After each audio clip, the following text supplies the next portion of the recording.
কারিগরি শিক্ষা বোর্ডের দুর্নীতির ঘটনায় দুই কর্মকর্তার নাম আসার বিষয়টি খতিয়ে দেখছে দুদক, জানিয়েছেন সংস্থাটির মুখ্য আইনজীবী খুরশিদ আলম খান।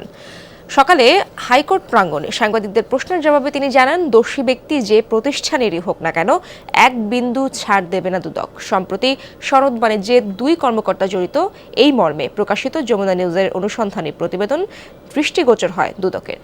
তাতে কারিগরি শিক্ষা বোর্ডের সিস্টেম অ্যানালিস্ট AKM শামসুজ্জামানকে অর্থের বিনিময়ে অবৈধ সম্পদ অর্জনের মামলার দায় থেকে অব্যাহতি দেওয়ার জন্য দুদকের দুই কর্মকর্তার সংশ্লিষ্টতার কথা বলা হয়েছে। বিষয়টির সত্যতা পরীক্ষা করে প্রতিবেদন দাখিলের জন্য একজন পরিচালকের নেতৃত্বে 3 সদস্যের কমিটি গঠন করা হয়েছে। তিনি আরও জানান, মামলাটি অধিকতর তদন্তের জন্য ভিন্ন একজন তদন্তকারী কর্মকর্তা নিয়োগ করা হয়েছে। কারিগরি শিক্ষা বোর্ডের তৎকালীন চেয়ারম্যান মোহাম্মদ মোস্তাফিজুর রহমানের বিরুদ্ধে 1,62,13,336 টাকার অবৈধ সম্পদ অর্জনের অভিযোগ প্রমাণিত হওয়ায় আদালতে চার্জশিট দাখিল করা হয়েছে, যা বর্তমানে বিচারাধীন। দুদকের দুজন কর্মকর্তার নাম আসছে। একটা অভিযোগ আসলেই তো তাকে আর দোষী বলা যাবে না।